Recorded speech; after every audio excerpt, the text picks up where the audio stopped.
Днес е ден 10 от 30-дневното предизвикателство за говорене пред камера.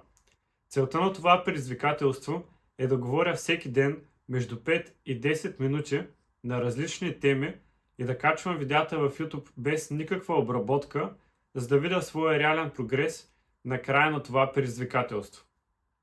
Днешната тема е личен проект. Моят личен проект започва с това предизвикателство, и то е именно да направя най-голямото общество в България за хора, които се интересуват от четене, от философия и от това да се развиват, да учат нови умения. Аз започнах този проект именно с това предизвикателство, защото трябва да се науча да говоря добре пред камера и да доставям информацията на хората по правилния начин. След като завърша това предизвикателство, ще започна да качвам видеа, свързани с темите, които ме интересуват и с които искам хората да ме свързват.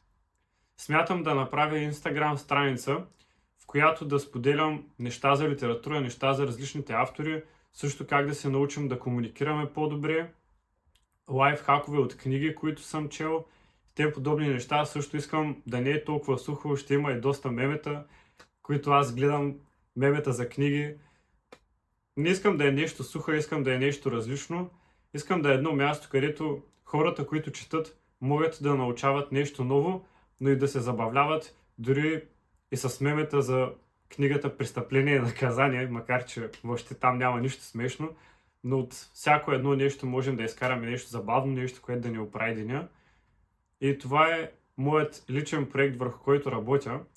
В книгата "Кради като артист" се споменава, че човек няма лични идеи, няма собствени идеи, а идеите, новите идеи са смесица от всички събрани стари идеи. И това, което правя сега, е именно да събирам идеи, да гледам другите хора как го правят и да видя как аз мога да направя това по най-добрият начин и по начин, който резумира добре на моята личност.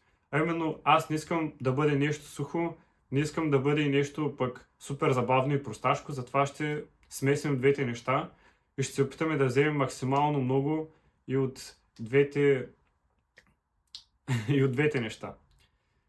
Така пък в по-дългосрочен план целта ми е това общество, за което говоря, да има място, където да се среща, където хората да комуникират едни с други, да се социализират и като отидеш там да знаеш, че другият човек също чете, че той също има същите интереси като теб и това да направи сближаването много по-лесно. Такива са именно семинарите на Юли Тонкин. Макар че той бива много хейтен, това е нещо гениално, защото ти плащаш някаква сума пари и отиваш на място, където се срещаш единствено с хора, които имат желанието да правят каквото искаш да правиш и ти. И според мен тези пари не струват толкова много, като знаеш, че можеш да направиш много повече, да се срещнеш с хора, с които винаги си искал да се срещнеш.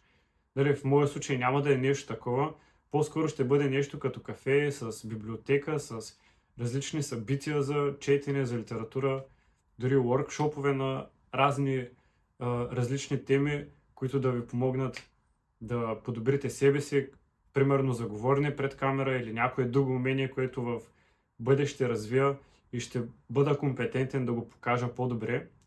Това е моят личен проект, който е така доста в далечен план, може да се развие доста, но за всичко има време и това е началната идея, желанието го има и се надявам, че някога това ще се осъществи.